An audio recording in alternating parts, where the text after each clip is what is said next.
Well, today we're talking about final practice. This is a final specifically for the fall of 2025, Organic 2. Just in case someone from the future hops in here, it might not be exactly the same, but it's all Organic 2. It all covers very similar topics. Here's just a list of kind of all of the topics that you might could run into, but we're going to kind of see them organically throughout the practice of this. So it asks you to provide the mechanism unless a box outlines the missing reagent. So in this one, we don't have to draw the mechanism here. I think it's good to know that magnesium adds inserts itself between a carbon and a alkyl bromide. That essentially makes a negatively charged carbon a nucleophilic carbon, and then 2 introduces us to our electrophile. So the big question here is this looks like something that could do a 1-2 or a 1-4 addition. Um, so this is from the last test, but it's not something I think people did particularly well. So I think this is worth talking about.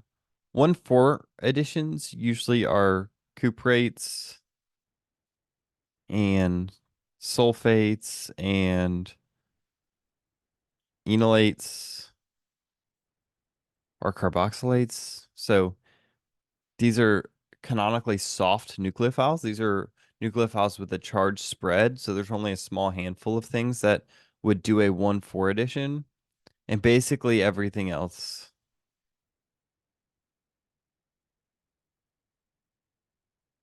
is going to add into that 1-2 position.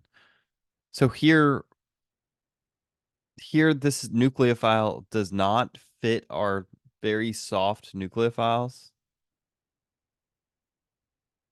So I would expect that it's going to do a 1-2 addition. And then we protonate and we get something that looks like this.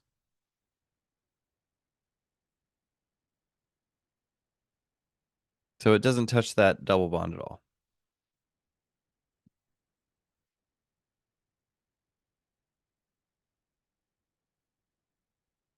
All right, so what this practice test introduces a little bit is that the maybe the wording is a little bit more sophisticated or not as clear. This is more like what you might see in the real world in an organic chemistry text. Instead of saying acid, they'll specify a pH range or they'll list out solvents that are unneeded. So some of this information's useful, some of it's superfluous. But for us, we know that a pH of 4.5 means that we're in acidic conditions. That's just a Gen Chem thing to kind of keep in mind. So neutral's usually around 7. So pH of 4 to 5 means that uh, we have some sort of acidic conditions. So my thought is, well, in an acid, I know how this reaction proceeds.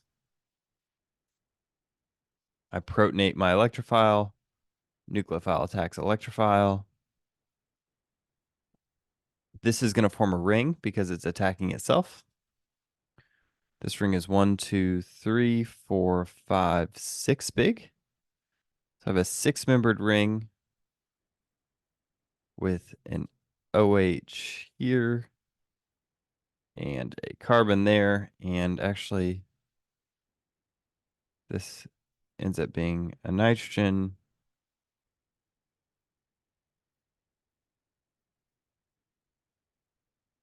So I already know what the product's going to be based off of this, but I think it's good to remind ourselves of the mechanism. So we deprotonate the nitrogen because we see a leaving group here. We see this OH is going to be a leaving group. So we reprotonate.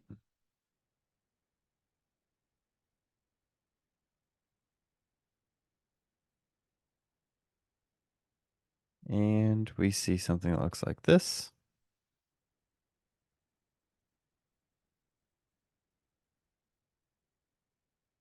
And the nitrogen collapses, kicks, and we end up with this imine, which we can then deprotonate to get to a final product.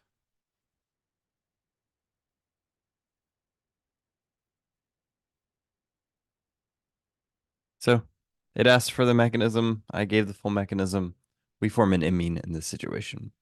Um, I would also be able to kind of know that this is the place we're going. You're gonna have time to walk through a whole mechanism if you want to on the test. But there's gonna be places where I just say uh, fill in the blank, and there's gonna be places where I ask for a mechanism. So if you can shorthand this, that's a good thing as well. So likewise, let's say you can't redraw what para-toluene sulfonic acid is. Um, that's fine. It's not going to actually play into this what the product is because we know exactly what role it's playing here. It's an acid. So I'm not going to get all worried about everything else. If you forget what a sulfonic group is or what a para-toluene means, we know we've got an acid. We know we've got an electrophile. Electrophile protonates. Done. Not even going to think about it. Methanol looks like this. That's a nucleophile. Nucleophile attacks electrophile.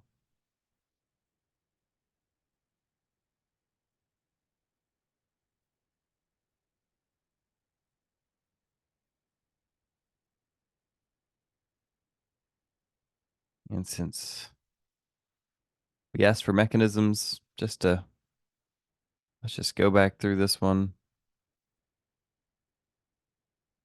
Even though we've kind of done the hard part. Take this proton because I see that there's a leaving group here, which is the other oxygen.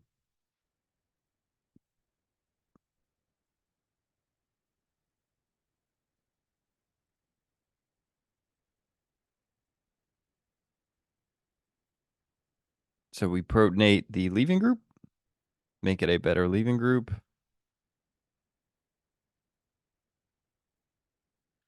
Collapse and kick, and we get here. And we know that we can't end on a positive charge. So what we do for alcohol nucleophiles into carbonyls, we can't end on a positive charge, is that we add a second time. We form the acetal.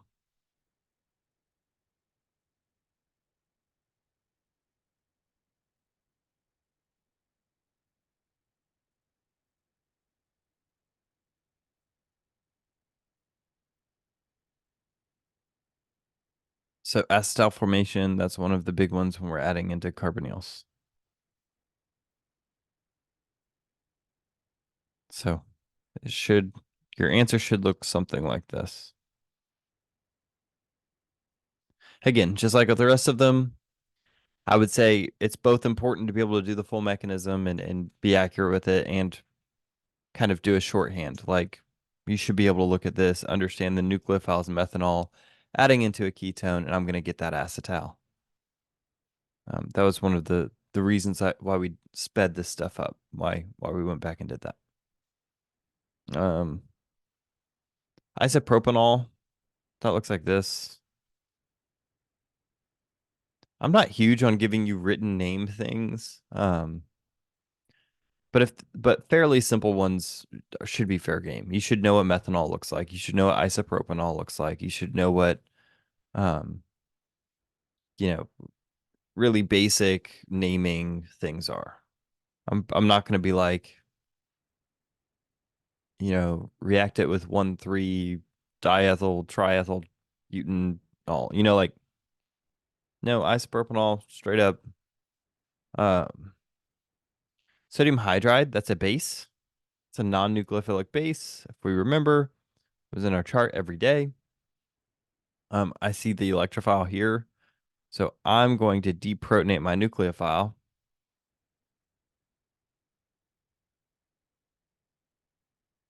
Nucleophile attack electrophile.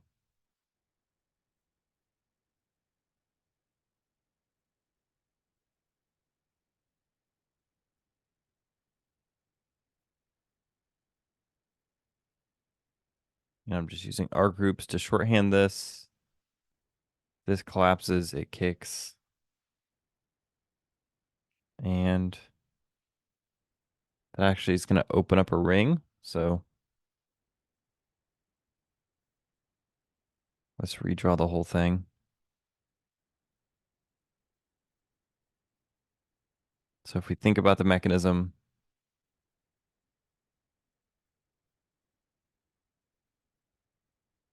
when we kicked off this alcohol or this oxygen, it's still there.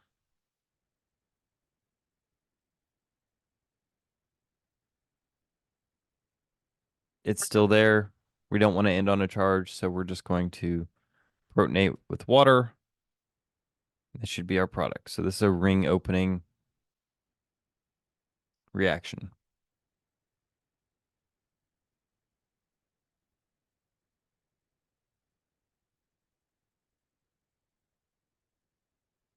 Transesterification, they would call it.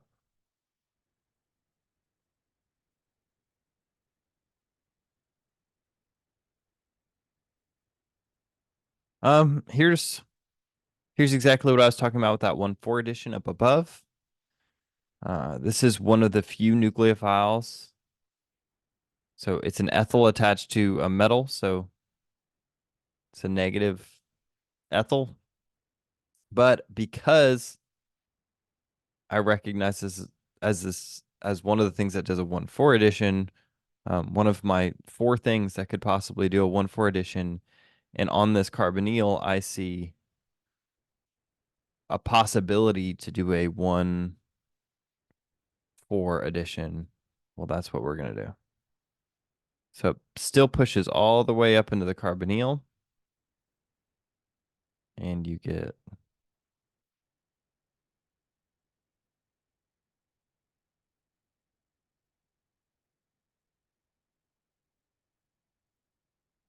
and then the way that this satisfies the negative charge is it collapses back down. It doesn't form the enol, it forms the keto. I've got a quick question. Yes. Why does it do 1,4 addition? Because I thought that was like one of those soft nucleophiles that does 1,2. So soft nucleophiles do 1,4. Oh, never mind. Yeah, so it counts as one of the few that's going to do the 1,4.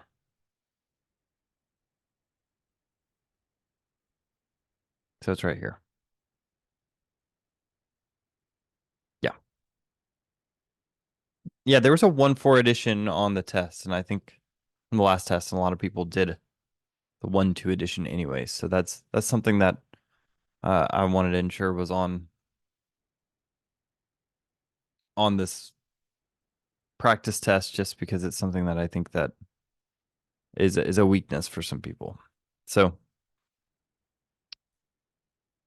part of my job is to ensure that as many of your organic weaknesses are gone by the time that you leave my class and that you've learned everything you can.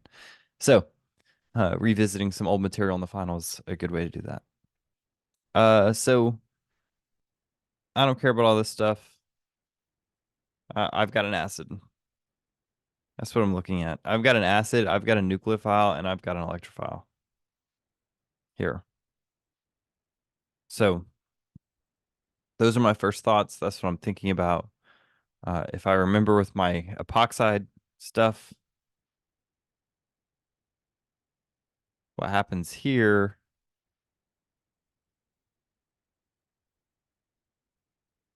is a protonation first.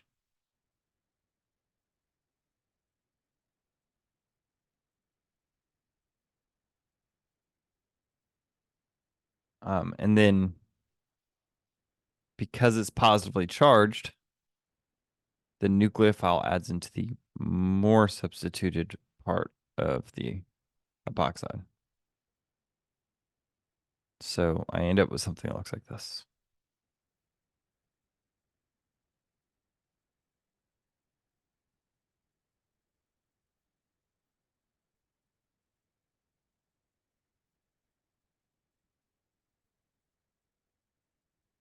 This is something that's still on a wedge because the oxygen doesn't lose this wedge. But one thing that happens here, because this is an SN2-like mechanism, what you actually see is when that oxygen group attacks, it does a backside attack just like an SN2.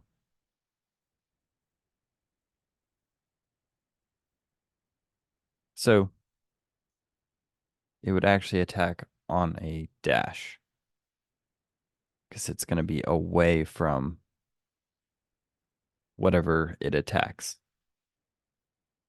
So it actually pushes this ethyl group forward. This is something that's, worth a point or two at the end of the day. Like I wouldn't freak out if this feels like overload. The important thing is that you knew what the nucleophile was, you knew what the electrophile was, you knew how it interacted in acidic conditions, and this is just a little bonus. Can you recreate that backside attack that was seen in organic 1 so much?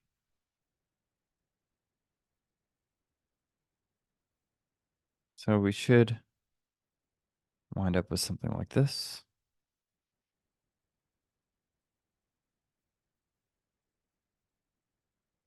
Mm.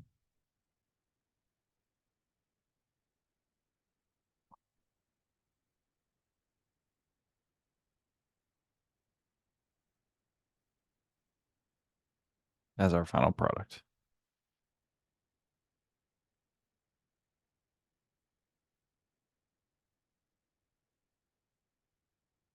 So it's an acidic epoxide opening.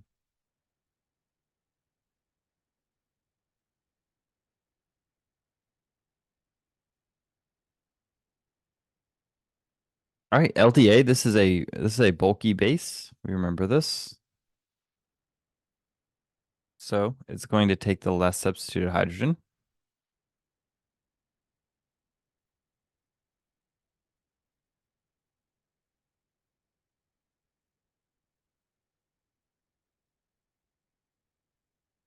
And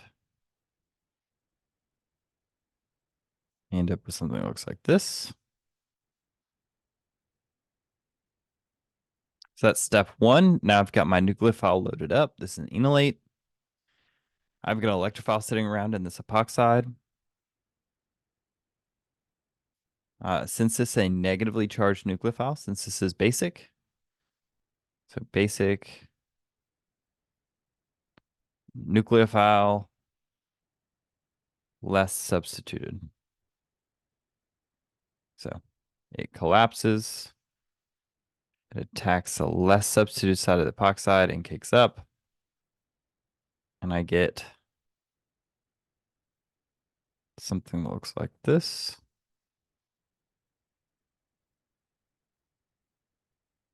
So that forms a bond with that carbon. Right, that's what I'll see if I open up that epoxide by attacking it with that carbon.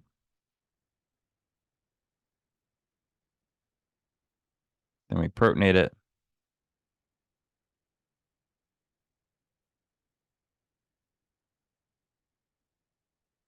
Then we get lazy.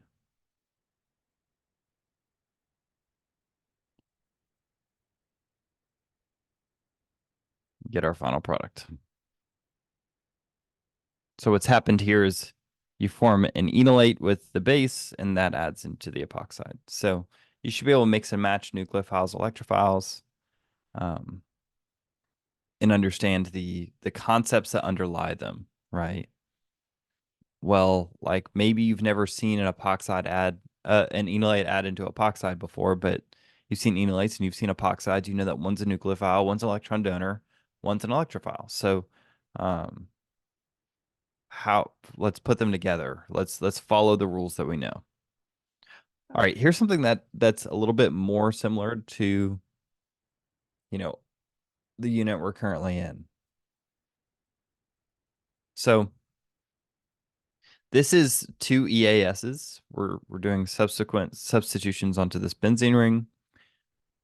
And the question here is really, which one do we add first? So bromine's an ortho para director, where this sulfonate group is a meta director. So since these two things are meta to each other, which one do we need to add first? The sulfur group.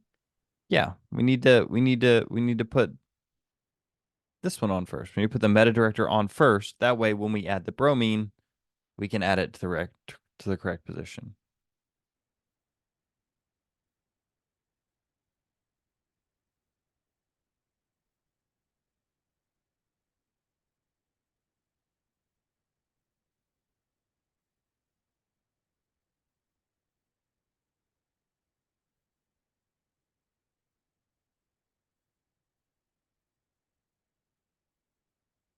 Oh wait. And then with some Lewis acid. So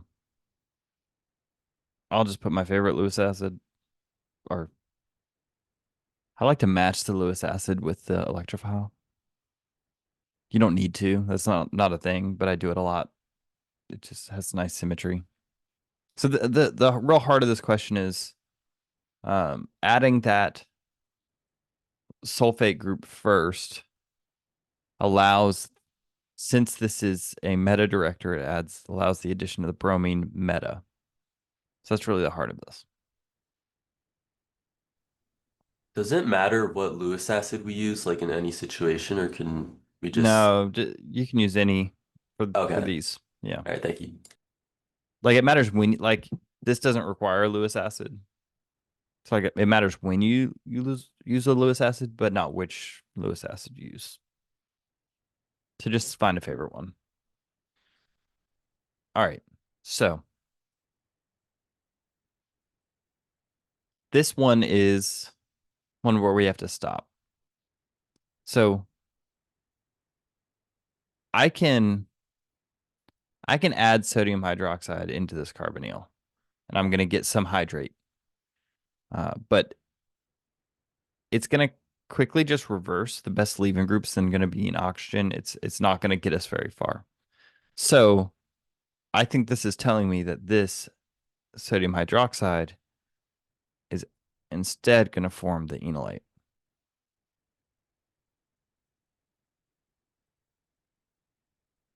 And one of the advantages of using sodium hydroxide is it's a weak base, at least relatively. That means that I still have some of this starting material still sitting around.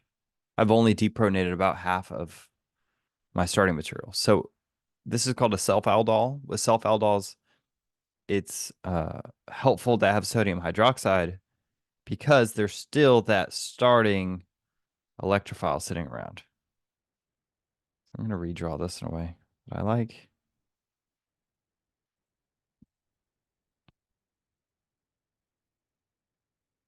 Remember also, when sodium hydroxide, a non-bulky base, forms an enolate, it forms a more substituted enolate. So this is a typical self-aldol, and you'll see protonation. But we're not done. Why?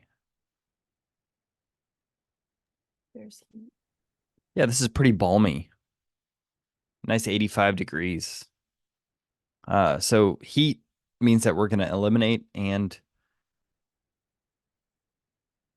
always eliminate between carbonyl and OH. So it's going to be this hydrogen that we eliminate.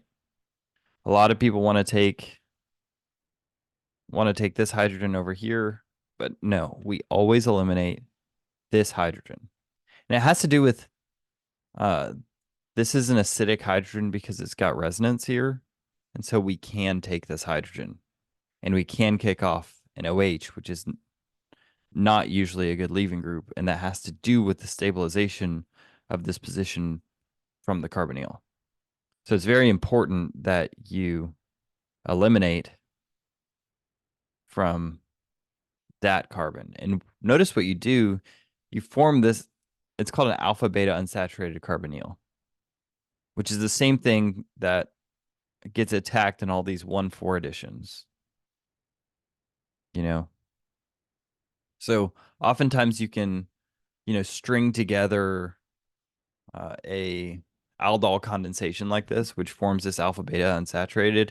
And then you could imagine, I'll put in a different color. You could imagine some soft nucleophile like a copper lithiate adding in here.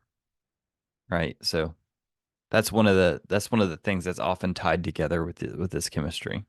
Is that you form the alpha beta unsaturated, you form the 1,4 ketone or aldehyde, and it's primed for a 1,4 addition. So we got a few more reaction questions. I noticed that this matches this. So we're going to do an enolate instead.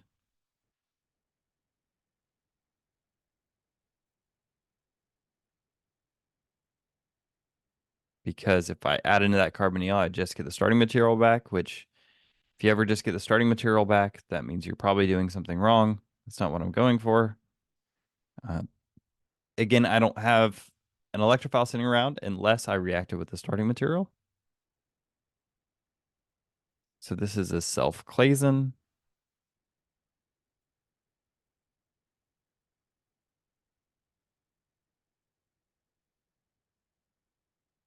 I broke a carbonyl. It wants to reform.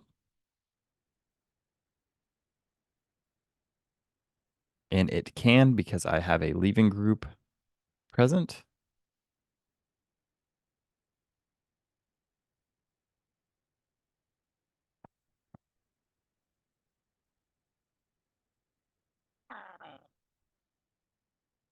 And this is just a pretty prototypical Claisen reaction.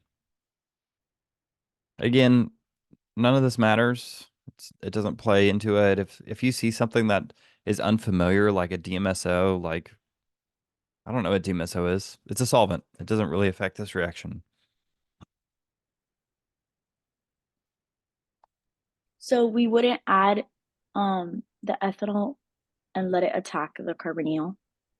So And if like you did that, you would just get the starting material back, we right? wouldn't make like acetyls. No, you couldn't. You couldn't even if you wanted to. This cannot make an acetal. So let's say I did this.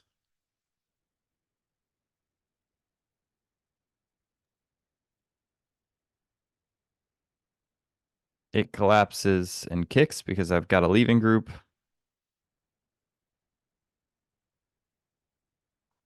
I don't care how many times you add O-ethyl into it, you're just going to get right back here. There's no way to get an acetal.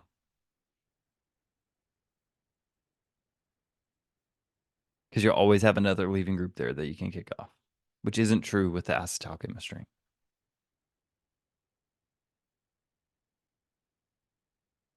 Like, where were we at? Like here, when you kicked off your leaving group, you actually formed a different product here, which allows the acetal to form. So because we're adding into an ester instead of a ketone or an aldehyde, because we have this leaving group here, it changes the kind of chemistry we can do. Okay, thank you. Yeah, so you literally, I couldn't draw you a mechanism that would get you an acetal here. There's nothing that could make a lot of sense. But yeah, that is like kind of the key to the carbonyl chemistry, is that both the nucleophile and the electrophile change what happens. Again, DMSO, that's just a solvent. It doesn't look familiar to me. Doesn't look like that important. They listed it last. I'm not too worried about it. But what I do see is sodium hydride as a base. I know that for a fact. And I see something that looks like a nucleophile, and I see something that looks like electrophile. This is actually a reaction I ran in graduate school. Fun fact. So I have a negatively charged nucleophile, and notice something. I have an electrophilic carbon. You know, maybe I don't know how to evaluate if these nitrogens are electron withdrawing groups. They are. But I know that I'm being asked that this clearly looks like a nucleophile, and I've got a carbon with a leaving group on it. So I'm going to say that's electrophile, and I'm going to have the nucleophile attack the electrophile.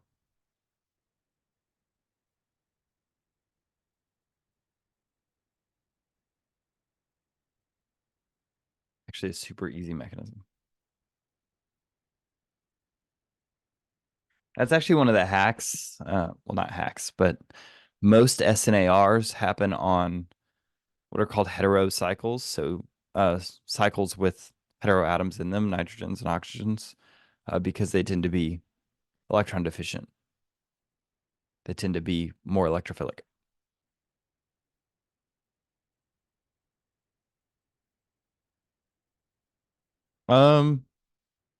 Let's say I don't know what this is.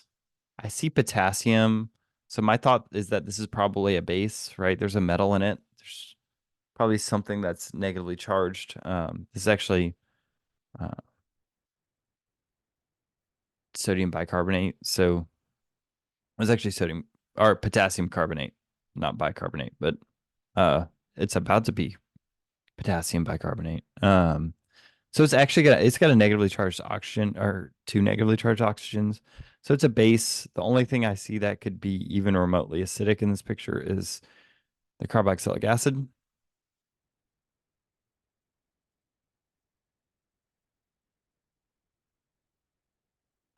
That's formed a nucleophile, and I see an electrophile, ethyl chloride. Nucleophile attack electrophile. This is where we're at.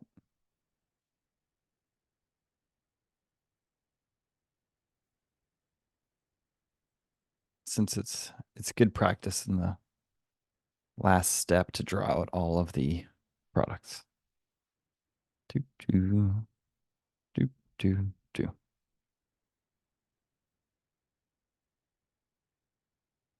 Cool.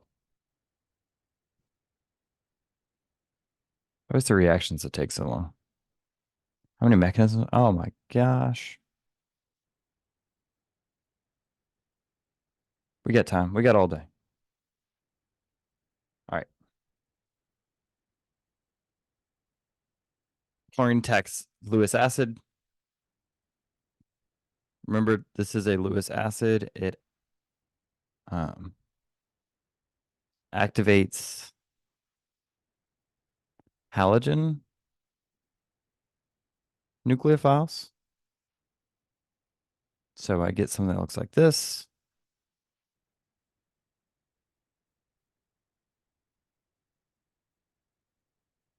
Then we're going to collapse and kick off that halogen.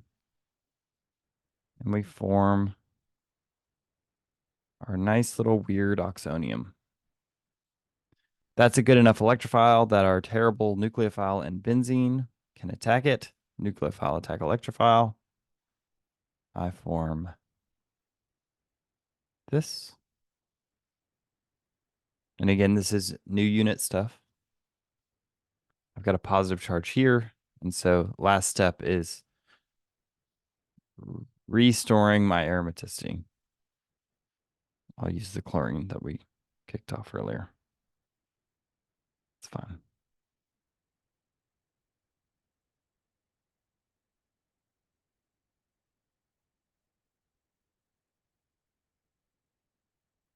So it's just a typical EAS reaction. All right, and here's the last one.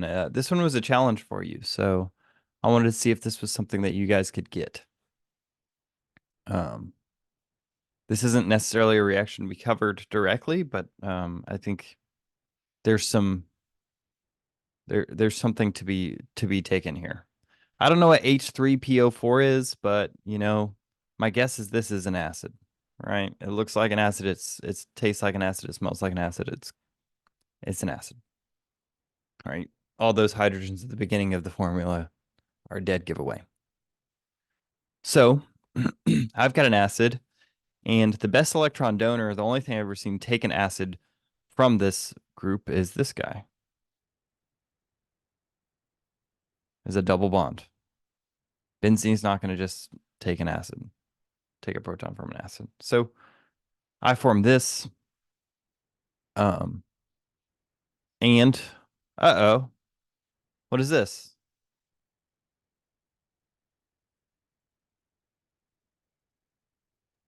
This Carbocation is a rearrangement. carbocation. We have to watch for rearrangements. So keep that in mind. This can rearrange. This can do a hydride shift. All right. This looks like about as good of an electrophile as I could imagine. And so now it starts to make sense why this benzene's sitting around. Benzene can attack there, and I form this. Then we want to restore aromaticity. Doesn't matter what you use to deprotonate. I'll just use some water.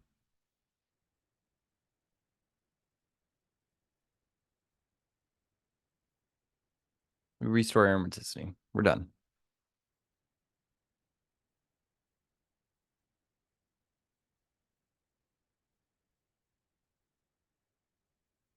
So this is one of those deals, right? I haven't seen this electrophile necessarily interact with this nucleophile before, but if I start pushing arrows, I can start to quickly see that, you know, this looks a whole lot like some other EAS reactions we've done, except instead of a halogen and a Lewis acid, this is a double bond and a real acid and a regular, you know, proton source acid. So if you're lost, I would say start pushing arrows, start trying to follow what you think could happen. Ignore solvents and stuff that you haven't seen before. High temperatures mean eliminations. But at the end of the day, nucleophile attack electrophile. If you understand electron pushing rules, you can find your way through a lot of these reactions. All right, so we have a couple of synthesis, and then we have a couple of NMR. So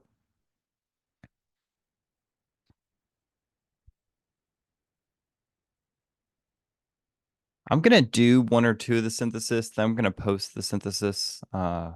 Maybe I'll just do kind of the retro synthesis for these things after the first one. I don't want this video to go for 3 hours. But then I'll post the answers a little bit later with all of the work through that you would need.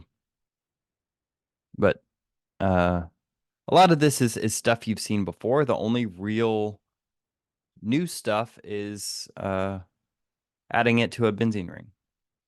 So when I look at this, my first thought is, well, this is the only source of carbon I have. So most likely what happened was some sort of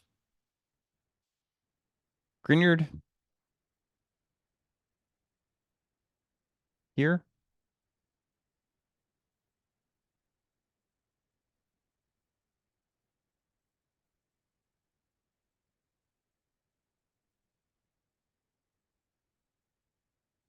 I'll probably want this nitrogen to be protected for this Grignard.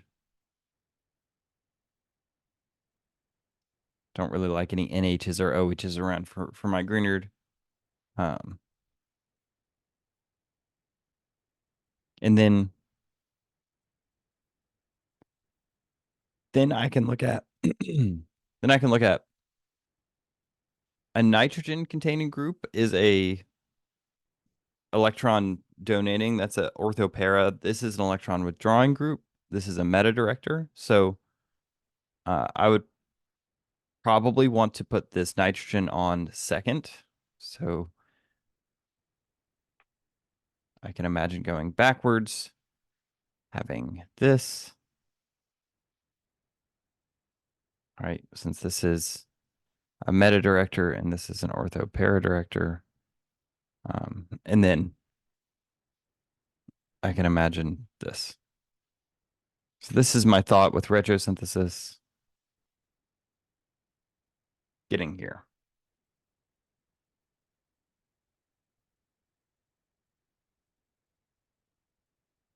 So make one cut at a time. I saw the Grignard. Then I realized I'm at a point where I have to start thinking about how things added into this benzene ring.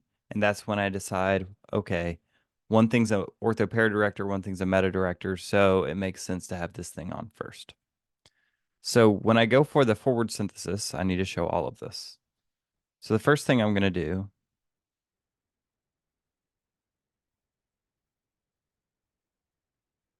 is I want this to happen.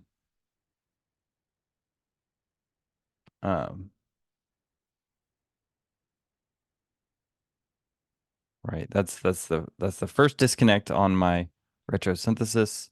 The problem is I don't have this. The only place I could have got it from is here. So if you forget some of these little reactions, that's okay. Get through it. Then we have to oxidize it to the carboxylic acid for this. And SOCl2. All right. So that's a little motif to know how to form acyl chlorides. These are useful both in forming esters and in adding things to benzene rings. Then I need to add a nitrogen to this ring. I need to add an amine to this ring. So I would say HNO3, H2SO4. And then we need to reduce that with H2 palladium on carbon. So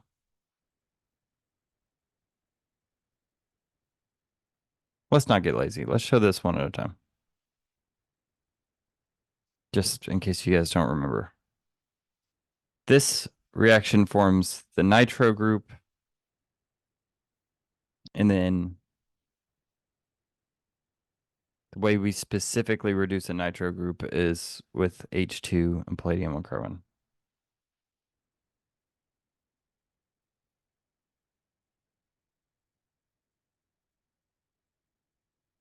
For full points, I would probably protect this. I'd probably protect this nitrogen.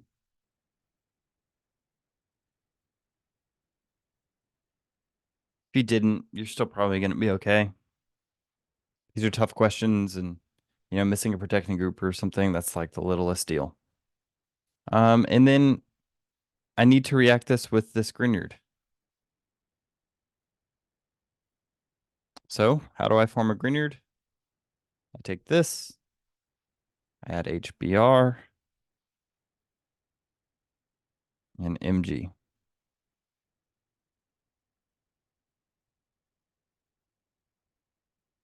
So now I've formed this, we're good to go.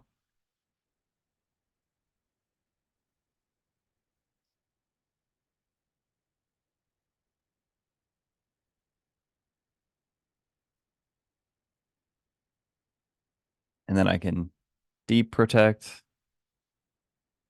to get to the product.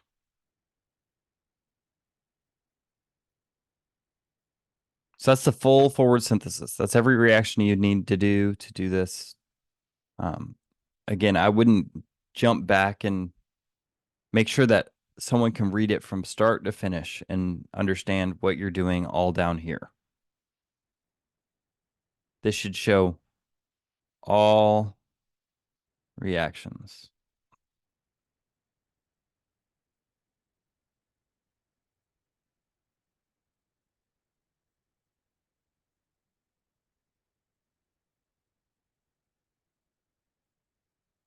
This one's a little bit more straightforward. I actually kind of started with, this is a nice hard one at the beginning. This one's a little bit more straightforward. I would say this looks like a reductive amination to me.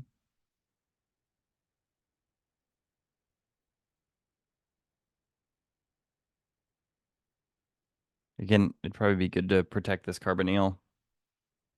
And then once I've thought about that reductive amination,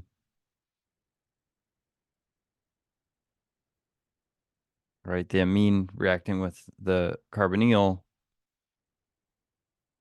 I can go back and think about pre-protection. This is an ortho para director, whereas this is a meta director. So the amine would have been the one that was added first. So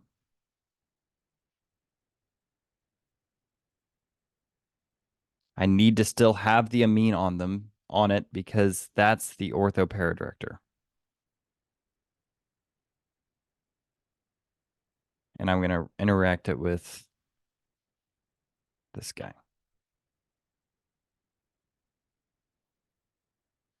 So we already showed how to get an amine on a benzene ring. We already showed how to make this.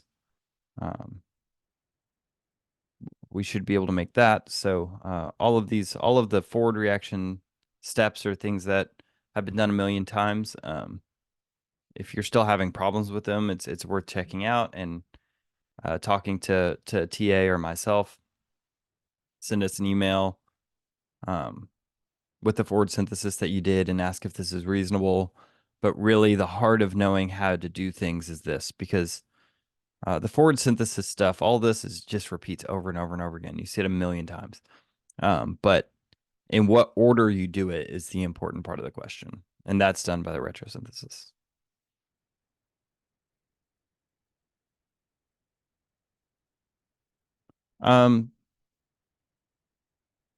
So I see a cut here, which again is going to be another reductive amination.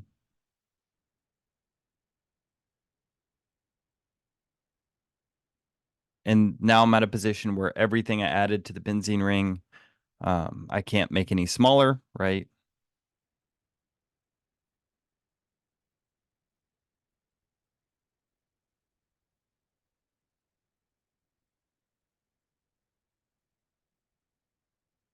So I look at this, I say, this is a meta director, this is an ortho para director.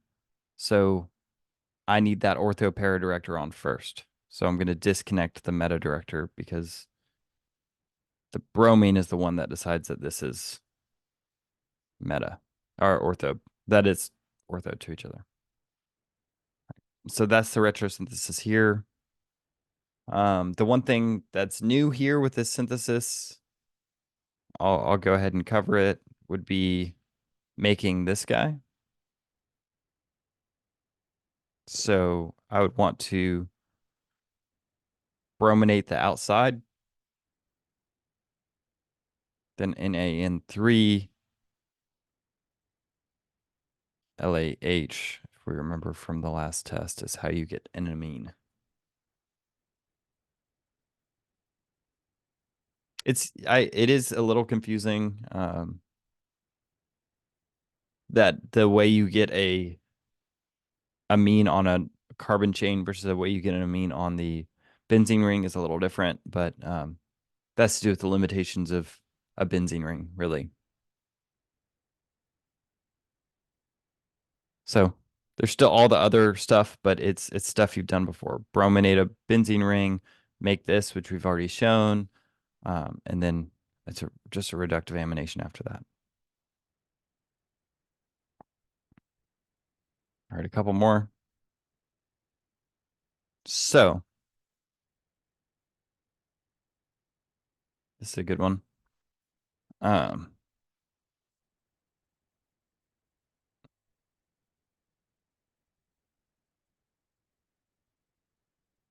My first thought is I'm going to break away anything that's not on a benzene ring. So my first thought is I know that I've got a 3-carbon chunk. I know that there's these 3 carbons, these 3 carbons. I'm going to try to disconnect anything outside of that first.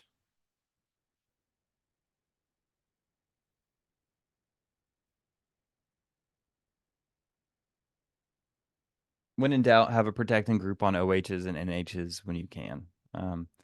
So this is enolate chemistry. I noticed that these two things are meta to each other. So my thought is that, let me redraw this in a way that's a little bit cleaner.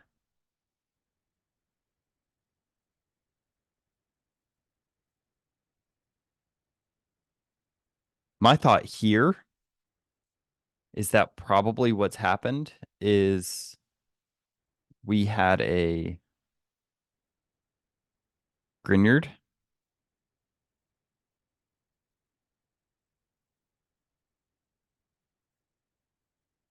So doing a Grignard on a benzene ring is also a really convenient device. So sometimes there's ways around it. In this case, there might be a way around it, but you're going to run into some issues. So I would say probably this would be your best route. Being able to do the Grignard and forming this alcohol directly. That way you don't have to worry about reducing one or the other carbonyl. So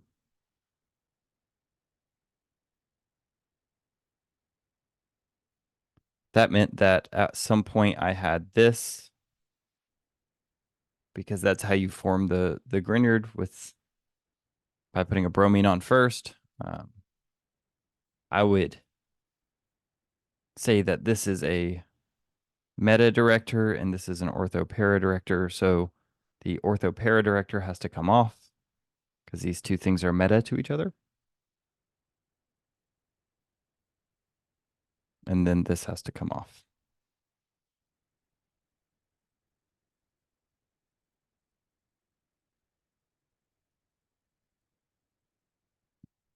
Okay. That was a lot. Do you guys have questions about this one? I felt like I was saying a lot of words and I want to make sure that this kind of makes sense. For the first step, can you explain a little bit? You already said it, I think, but can you explain why you made the cut in between, like on the right side, like that very first cut, instead of on like the left side where the OH is? It has to do with when I approach these problems off of a benzene, I look and I see, all right, this was directly added to benzene. This was directly added to benzene. This cut was off of benzene. So I would deal with any of the cuts that are not directly attached to benzene first. Okay, that makes sense. Right. I would try to like think about this being like the center part of it. I would break off the edge pieces to get to the center where it's simpler.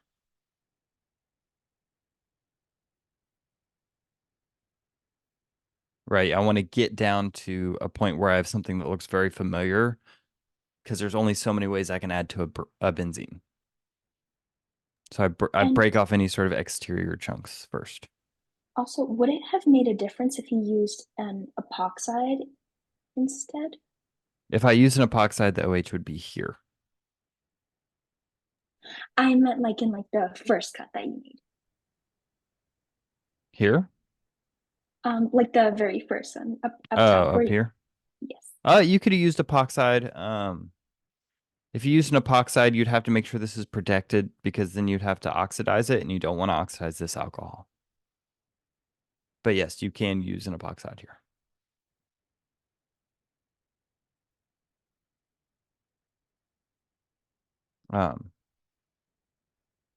It'd be a little bit trickier to get to, but yeah, I'd actually be curious if you did this with an epoxide.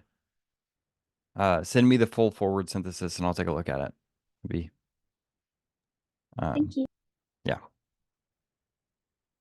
All right. So last synthesis. Again, 3 carbons. I'm going to cut off anything that's like not directly attached to the benzene. That's going to be my first cut. And then I get this. If you remember, this is how these go. An alcohol with an acyl chloride. This is an incredibly useful reagent. You can tell it's in every one of these syntheses. And then this is actually one of those situations where, to me, this looks like an epoxide, right? To me, this looks like it would get formed best by an epoxide because that's an OH 2 carbons away from the cut. So that gives that makes me think that, you know, potentially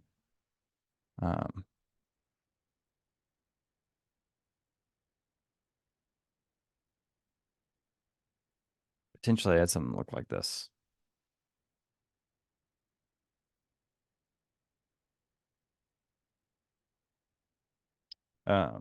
This might create some problems having the bromine, the 2 bromines on here. I can always add this bromine later because this is an ortho-para director. That's honestly probably the best option to do that in this case, but it kind of goes against what I was saying earlier. So we can do it like this.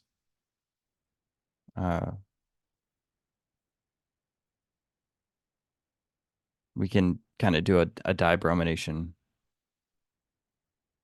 So bromination, form 1 Grignard, then attack. I'd be cool with that. Although I do think probably a late stage bromination might be best, but if you did this retrosynthesis, that works too. So again, we're still seeing the same patterns. The only thing that we've added is once you broke it down to a certain point, now you're going to be looking at a benzene ring, and you have to understand the order of addition you need to do on a benzene ring to get the right substitution patterns. All right. So there's going to be an NMR question. It's not going to be a terribly hard NMR question, but it will be an NMR question. So first thing is 2 times the number of carbons, which is 10, plus 2 minus 14, all divided by 2. That should get me 22 minus 14 is 8, divided by 2 is 4. 4 tells me I'm probably looking for a benzene. There's no OH, no carbonyl. So there's only 3 ways for an oxygen to exist, either as a carbonyl, or as an OH, or as an ether. So I already know that this is the carbonyl that I have a benzene. 2 doublets tells me that I have a para-substituted benzene. So the only way to get 2 doublets is that the R groups are para to each other. I have a CH3 with no neighbors. That's probably connected to an oxygen because it's between 3 to 5 ppm. Which would make sense because I already know that I have an ether of some kind. And then a 6 hydrogen, 1 hydrogen that tells me that I have some sort of isopropyl group. I like to think as things of being end pieces or middle pieces. End have 1 R group, so that's an end piece, and that's an end piece because they each only have 1 R group. If I connected the 2 end pieces together, we would never have a middle piece. So that tells me that I've got a benzene with an isopropyl on one side and an O methyl on the other side. Just a real quick way to look at it. Pretty simple NMR. Once you know the patterns, once you remember that 2 hydrogen doublets in the 7 and 9 region means that I've got a para-substituted benzene. If you remember a 6 hydrogen doublet, the only way I can really get 6 hydrogen is if there's some sort of symmetry, especially if it's a doublet that's looking like an isopropyl. And then something between 3 to 5 is probably something near the oxygens. And knowing my oxygen rules really speeds up the process when I get with an IR. So an IR really helps in that situation.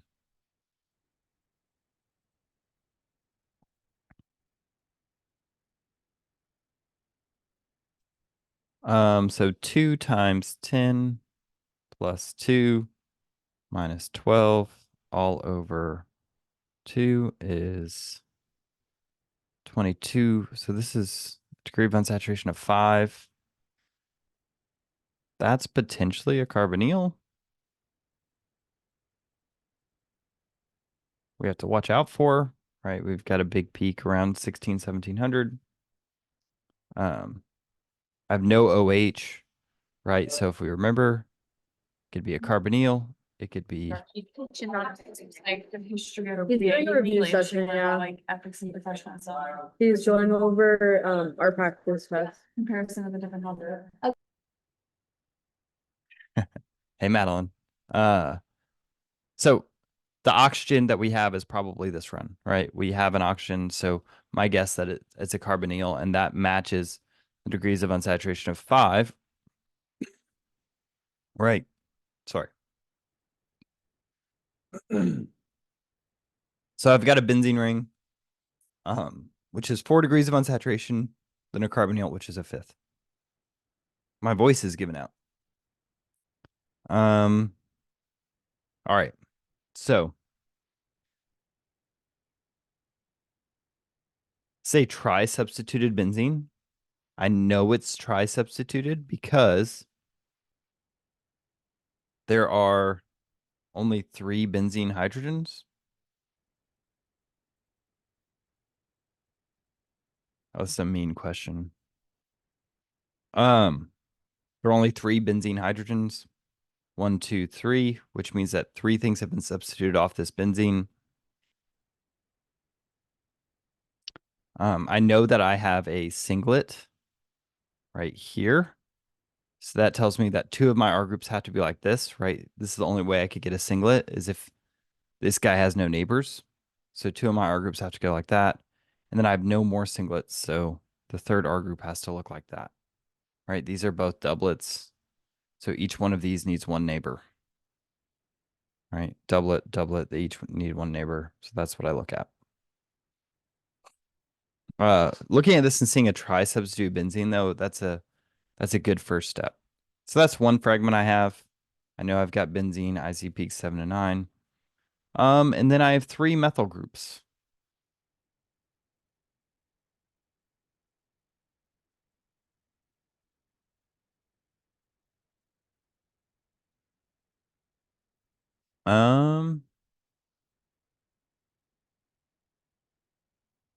I have 3 methyl groups.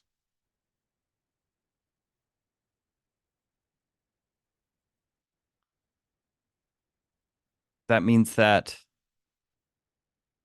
if I balance my equation, I have 6 carbons, or I guess 6 carbons, 7, 8, 9 carbons, and then a 10th carbon would be the carbonyl. So one of these carbons on the benzene ring has a carbonyl. It's going to be whatever this guy is. And it's going to be the thing closest to this, because that's the most upfield. So there's a couple of different places that's reasonable to put this. Honestly, there's a few answers here that I'd be pretty happy with. But there's a lot to reason through here with trisubstitute benzene and kind of knowing that shifts bring things more upfield, knowing the splitting of benzene and how that affects its substitution pattern. All right, it's been over an hour. I've just been talking on an iPad. Do you guys have any questions about this stuff?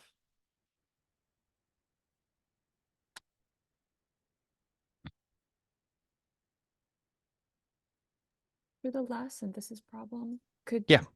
I've done an enolate and like attached two bromines to then get instead of an epoxide. You did an enolate to attack both bromines? Well, not both bromines, just I like added two bromines to the benzene and then added a tack. With that, Had Or an would it enolate attack- attack a alkyl bromide or a aryl bromide mhm. like you had?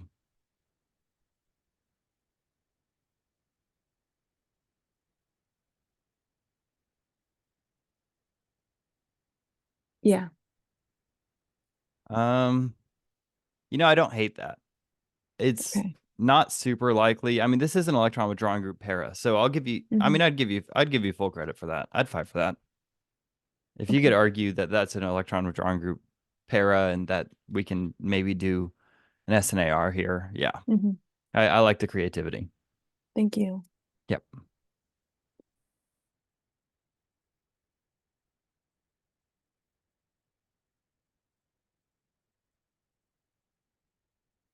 Anybody else? Last chance. Yeah, we spent a lot of time on the reactions. That's going to be most of the points, just like every test. I think everybody gets worked up about synthesis and H&MR, but if you're sitting at a 0, like you know nothing, then focusing on reactions first will get you the most points. Focusing on synthesis will hopefully help reinforce a little bit of the reactions. So that's the second thing I'd turn to, and then H&MR is the last thing. It's going to be worth probably 12 points, and just like getting a benzene ring or getting a carbonyl or whatever out of the IR is going to get you half the points just off the bat. So NMR is not where I'd spend my focus, but if you've got everything else down, you think you understand it, that's great. I would go to this worksheet at the beginning and hope that I understand what this means. Maybe draw an example reaction of each of these so I can kind of think about what each one of these means, or maybe try to match some of these ideas to the questions that we did below. Like, where am I doing a 1-2 versus a 1-4 addition? When am I doing He's epoxide? at he's at his house. I am at my house. Oh my gosh. So yeah, I would maybe try to match each one of these things, each one of these ideas with a question in the rest of the final, and see if you can kind of understand what I'm trying to say, understand the concept and not just get the problem right, but understand, hey, do I understand what would happen to a carboxylic acid in basic conditions, even though I've been shown acidic conditions, or vice versa? Do I understand what would happen if I did, how could I form an imine? What kind of starting materials would form an imine? What is a substitution on a carbonyl? What does that look like? So I would use this to kind of guide how I think about the practice problems below. So I would say if you want full points, if you're one of those people that says, I do the practice problems, but it doesn't show up on the test, I would say use this kind of guide to look at those problems and make sure that you understand what concept I'm trying to get at with these problems and how I could ask it a different way. I think that would be the best way to kind of try to think about this. All right. I have a question real yeah. quick. So, if you're looking at a benzene ring and there's two halides, which one would take priority? If that makes sense. Neither. It would be messy. Be messy. Okay. What about like a halide and an NO2? If they're The- para to each other. Well, they actually agree. Okay. Because I was Right. just looking at the LA review and they said since they're both electron withdrawing groups, they said NO2 would take priority. Well, NO2 is a meta director and para's bromine's an orthopara. So meta to the NO2 is here and orthopara to the bromine is here. So they both add to the same spot. Mm. But if they were to disagree, this is the weaker deactivator is actually how you'd say it. So, but I'm not going to give you one of those questions. Okay, thank you. Yeah.